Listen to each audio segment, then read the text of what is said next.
Dr. Kinane is a pediatric pulmonologist who has a particular interest in pulmonary genetics, including Myhre syndrome. He graduated from medical school at University College Dublin in Ireland in 1983. After completing his pediatric residency, he moved to the US in 1987 for specialty training. He completed a pediatric residency at the University of Texas Southwestern Medical School in Dallas. He then completed a pediatric pulmonary fellowship at Harvard and Massachusetts General Hospital. He remained at the Mass General Hospital, where he is the chief of pediatric pulmonary and sleep medicine. He is seen as a leader in the field of pediatric pulmonology. His clinical focus has been the genetic basis of each patient's disease, which has important implications for the prognosis and treatment. He developed several gene panels for inherited pulmonary disorders. He has taken the screening one step further and developed a pediatric pulmonary genetic clinic. This multidisciplinary clinic provides up-to-date genetic analysis, phenotyping, counseling, and cost-effective care. Indeed, it is the first such clinic in the nation. I want to welcome you, Dr. Kinane. Welcome to the conference. Put my video on. Thank you for having me. Look, it's a pleasure to be here and to follow those two elegant talks. It's a hard act to follow. And Angela's done a wonderful job enunciating all aspects of disease, which is really wonderful to see. I do have some conflict of interest related to genetics. I should probably say this up front.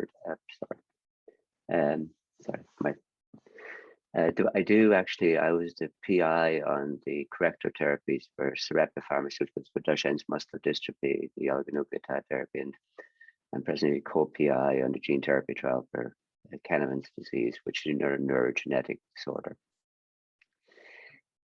Now, I'm not going to talk too much about this, but I am going to just say a few words just from a pulmonary aspect. We've talked about signaling, and this pathway has been shown to us many times so far. But I wanted to go all the way down here. What does it do in the lungs? SMAD4 clearly has some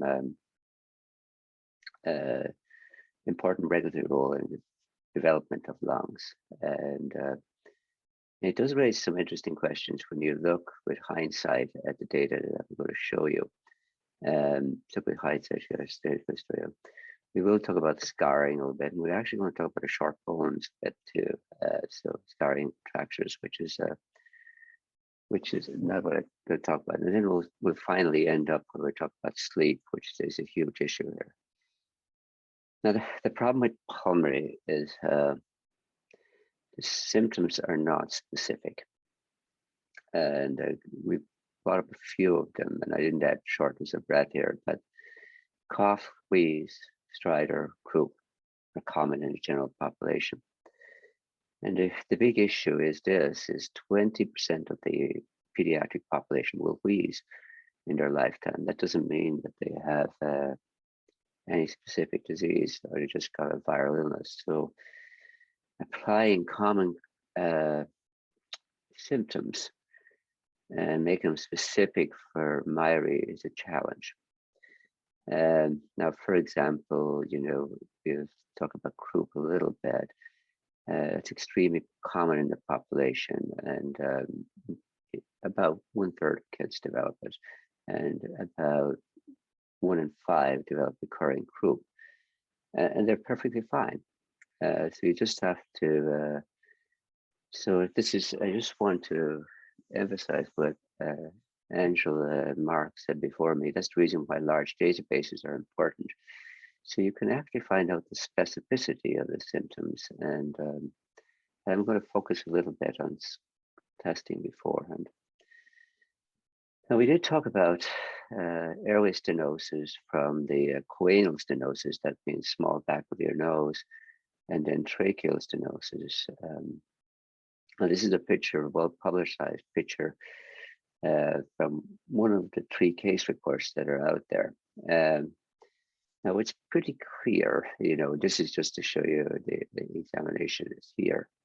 can see a kink here, and the trachea is supposed to go down here like this, and then you're supposed to go see it this way. So there's clearly another narrowing here. Now, when Angela asked me to join the group, I was expecting to see a lot of this. I was expecting to see a lot of this because scarring was going to be a big issue.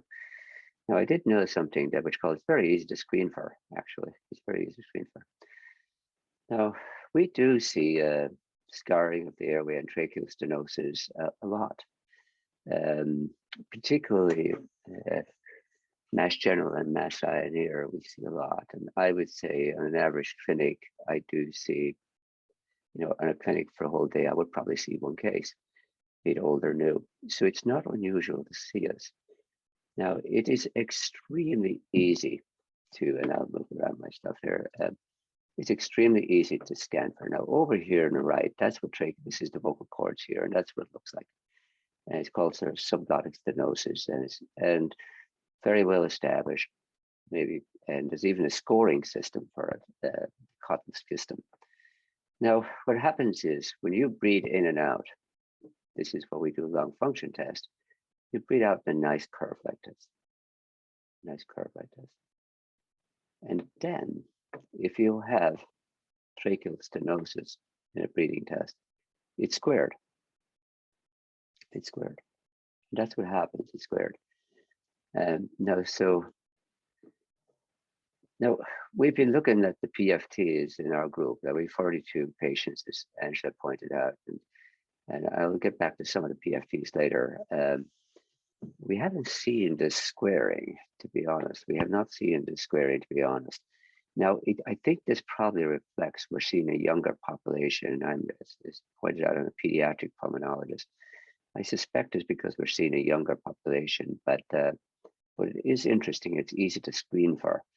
And you could actually have a screening, very, very instant screening when somebody shows up. And going back to look at ours, we just don't see it. Now, what we do see actually, when the patients come to see us in the clinic, we have the benefit of CAT scans being done for cardiac reasons, looking at the blood vessels. And what you see, so you can get the look at hindsight of what's going on. Now, when we looked at the hindsight, so we had 23 CAT scans that we had adequate data on, that the patient wasn't moving. And in 6 of them, we saw this. See this white, this is darker area. Now, this is called hyperinflation. Now, to a pediatric pulmonologist, that's a form of what we call lobar emphysema. And the usual causes are small airway narrowing. So we might be seeing some small airway narrowing going on in some patients. And we saw in 6 or 23 patients. Now, we see it in various locations in the 6 of them. Now, truthfully, the way the CAT scan is done is not optimized to see it. So what you have to do is take a big breath in and then take a big, do a CAT scan, and then take a big breath out and do a CAT scan. And that's hard to do in patients with Myhre syndrome. So there may be more of this than we know about. So this is something we're keeping an eye on. We've seen 2 remarkable cases recently, which had a fair amount of it. So it's interesting as we get to understand it and we collect unbiased data. It's pretty. We're seeing new stuff. Now, the thing that has been talked about a lot is the restrictive lung disease. Now, restrictive lung disease is a concept that's hard to understand sometimes. All it means is you've got small lungs. Now, this is an example of one of my Myhre patients up here. I need to put my Myhre patients up here. Now, what we measure is these volumes that you breathe in and out of your lungs. This is how much you breathe out of your lungs, and this is how much you breathe out in 1 second. And you can see in this patient with Myhre syndrome, it's 58% and 62%. Now, this is taken as a reflection that the lungs are small. Now, you can get it for many reasons. Now, we've had the benefit of having 8 patients who had CT scans and PFTs. So you're going to be able to correlate these. You're going to be able to correlate these things and say, why do they have small lungs?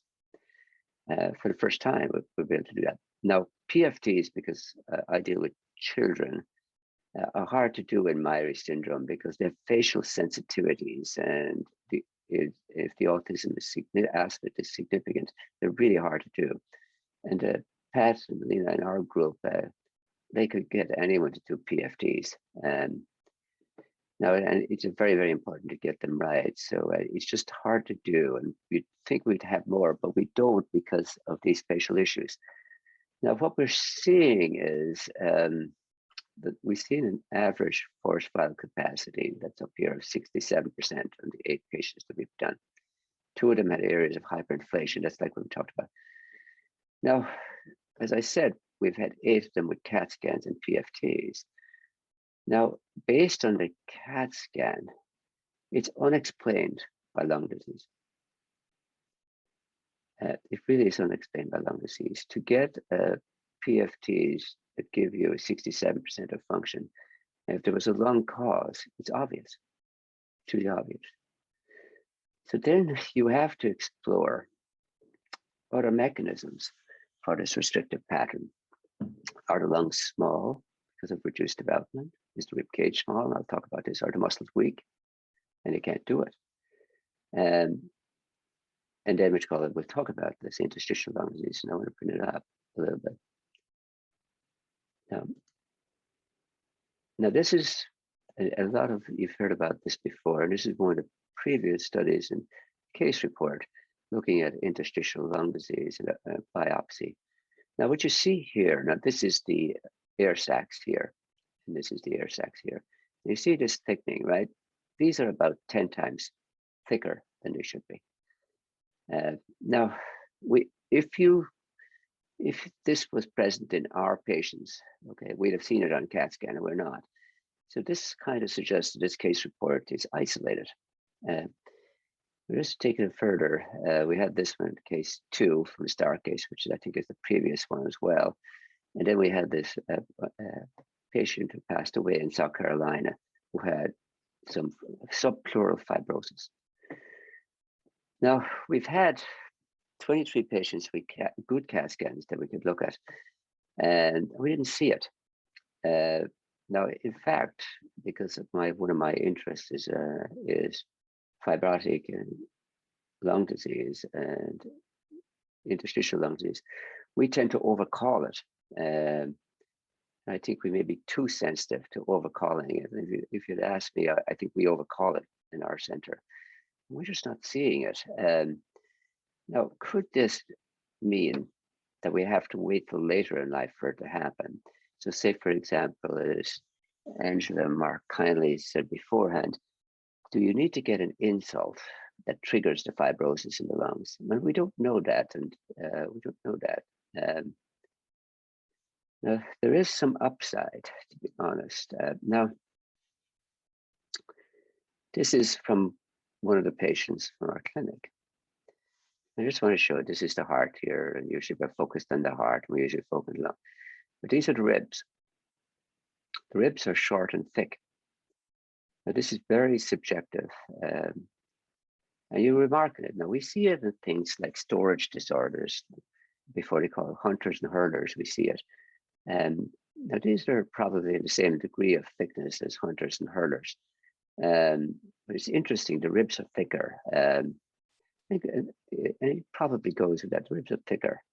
And this is very subjective. And there really is no criteria or gold standards for saying your ribs are thick. It's very subjective. The other thing that strikes us on all CAT scans, now look, now clearly this patient had some overweight, but the lungs look small.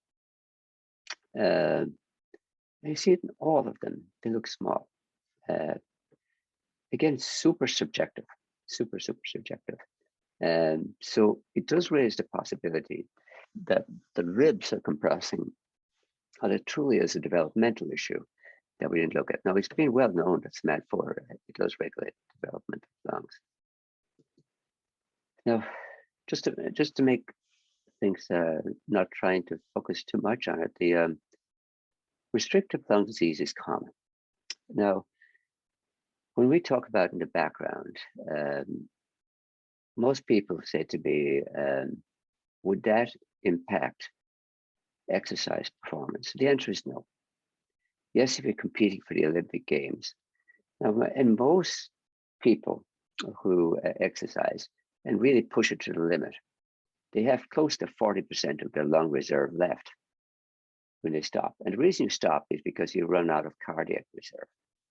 And so it's really, really unusual. So they shouldn't be really limited, certainly as children. Now later, but it could develop later.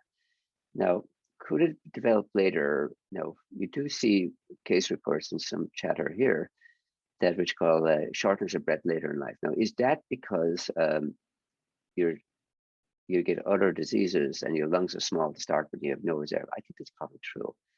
And could you be getting this what we call this focal areas of emphysema? I wonder. We need to look into that a little more, particularly in the older patients, and we probably need to work them up quite a bit better than we do. Now, so what we're seeing is true interstitial lung disease is rare. Now, what's happened in interstitial lung disease in the last 2 years is that there are therapeutic options that we've never had before. And 2 of them have been approved by the FDA. So mainly aimed at fibrotic lung disease. So it's really interesting therapeutic options at this moment in time. So we do think the world for restrictive lung disease is changing. And now we may have options because most people don't realize that in adults, what we call they call it usual interstitial lung disease, which means fibrosis of the lungs.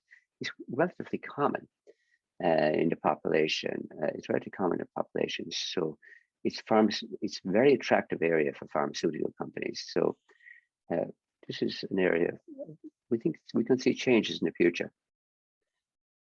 Now I'm going to switch over to sleep.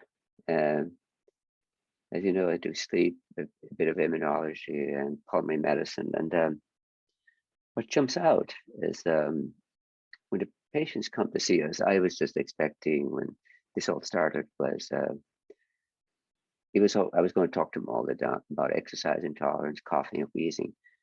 But this is not what we saw. The most dominant pressure is what's called sleep for these families, and sleep. Now, and then I'll talk about obstructive sleep apnea a bit in a second.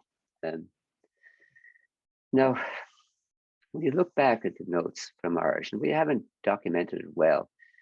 Now, this is the cycle. This is from Humphreys in Southampton over here. Now, people and patients with autism have short sleep cycle. Now, just to give you an example, some patients with autism can sleep for 5 hours a night. Now, it's a real problem. It's a real problem in the autism world, and it's dramatic. Like if you put a child to bed at 8 p.m. And they're getting up at 1 a.m. for the day, and it's completely disruptive to families. Now we do see this. This seems to be more overrepresented in Myhre syndrome than it appears in general autism. Now, usually we call this short sleep cycle. Short sleep cycle. Now it is very dysfunctional, and I'll show you. And it's really hard to treat. Really hard to treat. Now, we see it about 50% that we documented, and we are forever talking about and how I used this is, I should probably describe it more rigidly, is I should recall that, well, if you need medications, it's a good sign that you need it. Now, this is, and I'm sorry, this is faded out a little bit. What happens is, as you get older, you need less sleep, and you need less sleep. So, so when you're up into, like most of us do fine. Now, down here, most of the children with Myhre are down in this range, and sleeping 4 or 5 hours of sleep at night is not a great idea for development. Now, see, so of the ones that we documented, and we get into detail, 14 of 19 had it. Now, as I said, it's really difficult to treat. And I'm going to talk about that for a little bit. And you end up, if you do sleep medicine, being very good at medications. Now, it's incredibly disruptive to families. And now the problem is, if you sleep for 5 hours a night and you're supposed to be sleeping for 10, it probably isn't good for learning. So you have to think about it. Now, effective therapies, we always start out with melatonin, and then we go to trazodone. Now, invariably, we end up going to trazodone, and then go to trazodone. Now, there are other options that we talk about a lot, and they're therapeutic options that are conflicting, shall I say. Now, for example, clonidine would be a good option in these patients who have ADHD as well. So clonidine would have been good. Now, the problem with that is it lowers blood pressure, and if they're taking an ACE inhibitor already, it's going to lower it more. So it's a bit of a challenge giving them this, although it may be a good option for some patients with a combination of short sleep cycle and insomnia and ADHD. Now, the other one that is very attractive, actually, is gaining a lot. This medication called hydroxyzine. It is an old-fashioned antihistamine, but it is increasingly recognized as a good for prolonging sleep, which is also an effective therapy for what's called anxieties. So this is becoming increasingly used. Hydroxyzine is increasingly used, mainly because the combination of anxieties and a lot of, and we'll have to see what happens with Myhre, but anxiety seems to be a big issue for a lot of these children, and just focus. This may become an option. Now, we always talk about SSRIs and SNRIs, and generally we like these for sleep, and particularly when they're combined with behavioral issues, we really like them. Now, with Myhre syndrome and a short sleep cycle, they create a very difficult issue for us. When you take an SSRI, you just Prozac, just simple Prozac, for an example. Now, normally what happens is you and I go into REM sleep. And, if we go to bed at 10 o'clock, we go into REM sleep about 2 a.m. or something like that. And then we get most of our REM sleep till about, till about 6 a.m. Now, what happens is if you take an SSRI, and SNRI is that which call you shift REM sleep later in the night. And if you have a short sleep cycle, then what happens is you might push it off the other end. So we always worry about this.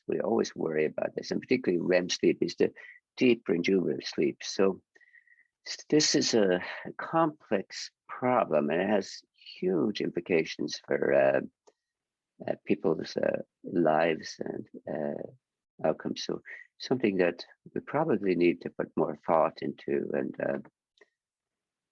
come up with a structural plan that we should focus on. Now, you do have to end up calling people that they see it back home just to see what's going on with their SSRIs and behavior. It's very, very important to get an understanding what their behavior is when you're dealing with these medications. Now, the next thing I was going to talk about is what's called obstructive sleep apnea. Now, this is just showing you an example. Now, this sort of facies that you see in Myhre syndrome, and you probably recognize it, is should be associated with severe obstructive sleep apnea. should be associated with severe obstructive sleep apnea.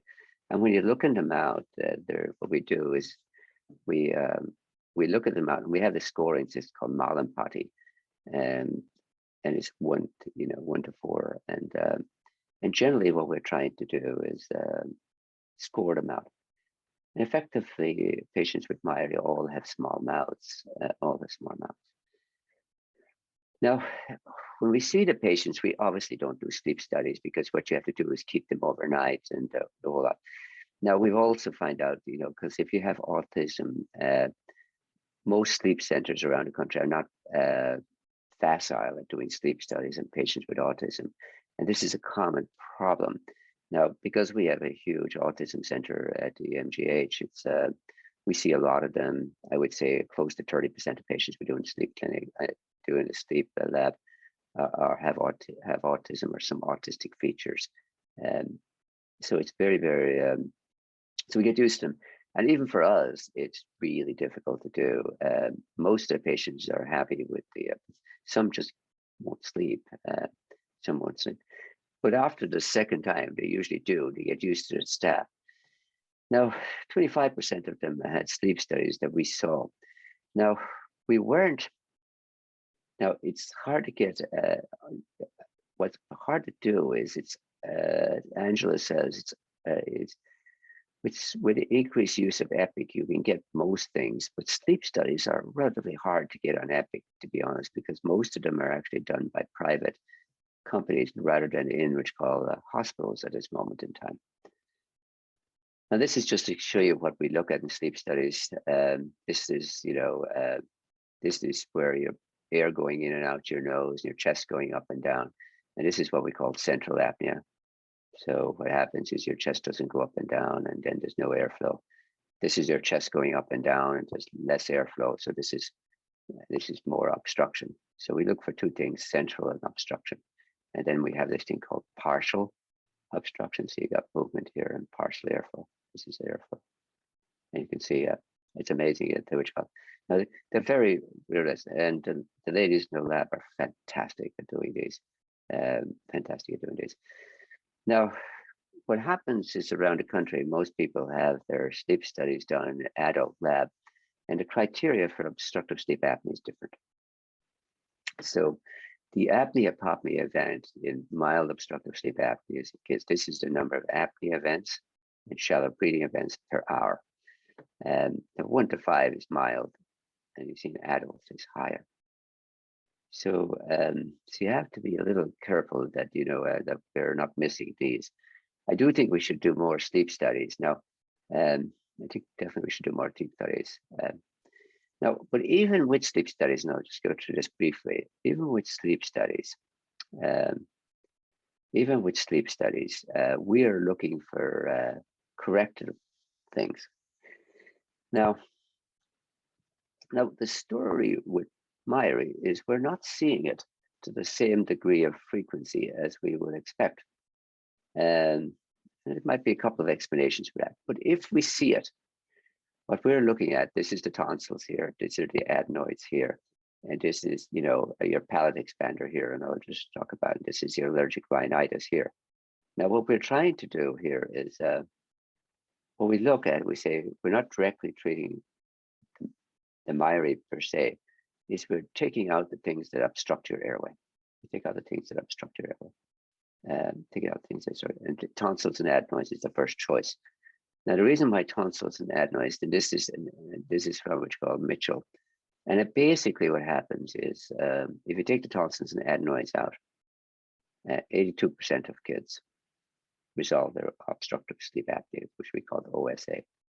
Now, it's less so in syndromes, but it's not bad in syndromes because 50% of them do. 50% do. Not bad in syndromes neither. Now, these we have to think about. Around the country, palate expanders are not used for sleep apneas in pediatrics as much as we should. Now, we like to do them before the sutures close. Now, here's the study from Pirelli. And basically, this is, if you had a palate expander yourself, you'll know exactly. This is when they put it in. This is halfway, and this is the whole way. And then they did it very well. The apnea-hypopnea index was 12 in the intermediate position, and then it went down. So more and more we do palate expanders. More and more we do palate expanders. And Myhre seems a good example of it. Now, when all of that fails, and particularly with somebody with Myhre, we do these things called distractions. Now, these are major surgeries, and we haven't done any of them in Myhre. We've done them in many other syndromes, actually. We've done them in many other syndromes, and we routinely do them. And there's two ways of doing it. You can move the jaw forward, or you can move the center of the face forward. Now, these are massive surgeries. Massive surgeries, and have not been done in Myhre, mainly because of worries about scarring and so on. They just haven't been done, or at least it's not obvious to us. So basically what we're seeing is more and more, they would call it, the distraction work really, really well. We usually see kids who have what we call microgonadia, which is small jaw, and the rates are fantastic. The rates are fantastic. And rates are fantastic. The numbers are really, really good with this. Now, it's probably less of an option here, because now the other thing I've been thinking about is that, and I've said more or less of an option because of increased scarring, but it might be more of an option, particularly if you move the central part of the face forward for people who have cranial narrowing. So if you've generally got cranial narrowing, moving the central part of the face forward, although it sounds incredibly crude, could be quite useful. Now, we do a lot of this in other syndromes like Crouzon's, but it may be an option in the future that we have to think about.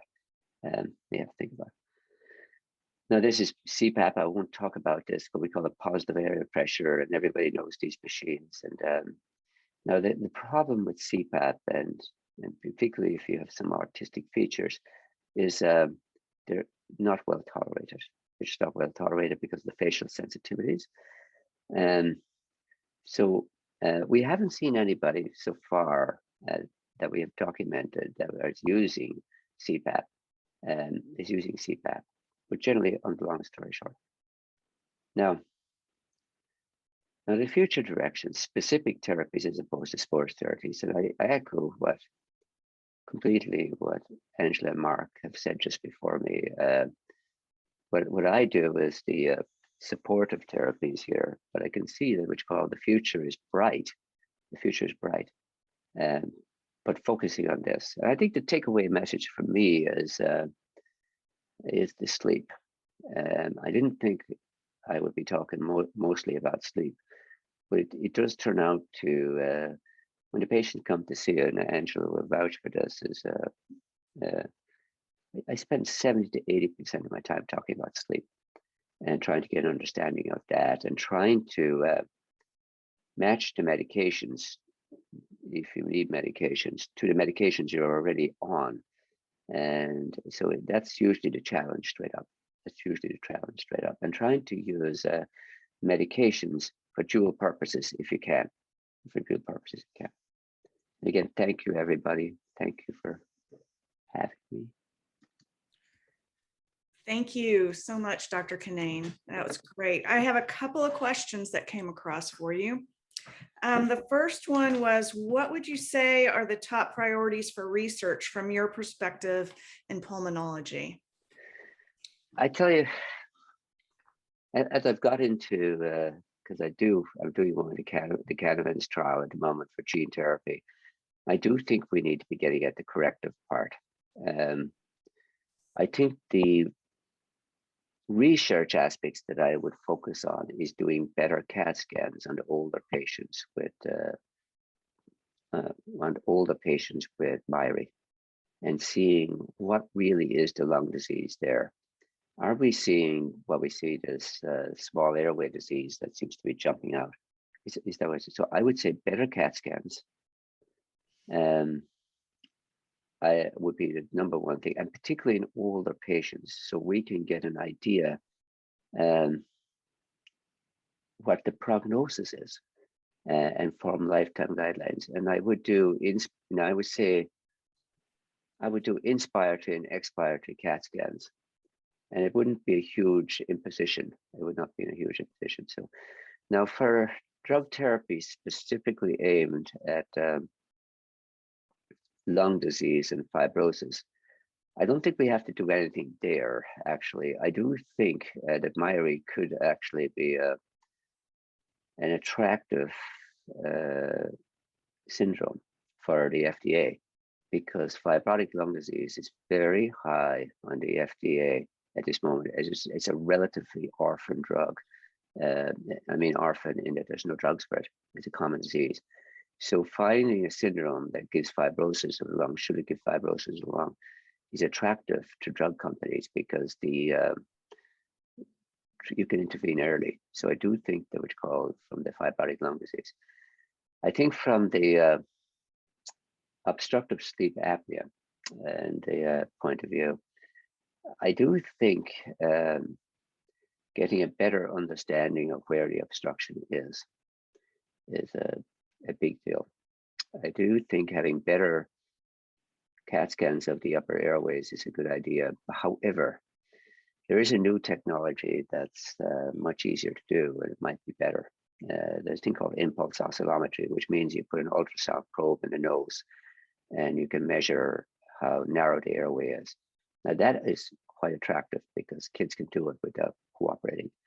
So I do think that's the way to go. Now there's an interesting study, it's done in Toronto, and now it can measure resistance in the upper airway. So I do think that's worth looking at. And I do think, if we do define obstructive sleep apnea as a big issue, I do think getting our craniofacial people involved and looking at mid-facial issues and getting their insight very early on is a good idea, is a really good idea. And particularly if we define an airway at risk. And what I mean an airway at risk of obstructive sleep apnea, an airway with that's small. Now, and the reasoning for this is if you have obstructive sleep apnea, if it's severe obstructive sleep apnea, even if you don't have Myhre syndrome, increase your risk of stroke and heart disease later. So I do think taking these on early on in a syndrome that's is cardiac prone, shall I put it delicately, is cardiac prone, is worth getting ahead of. So that's where I'd be putting my money. Now, we in the Mass General have advantage. We do have one of these machines for measuring upper airway flow. And I do think we should probably change our CAT scan protocol if we could to look at lung disease. I didn't expect much, but we may want to do them differently. Great, yeah. Well, you answered the second question in that answer. So thank you so much for your thorough response. And thank you so much for taking the time out this weekend. Thank you so much.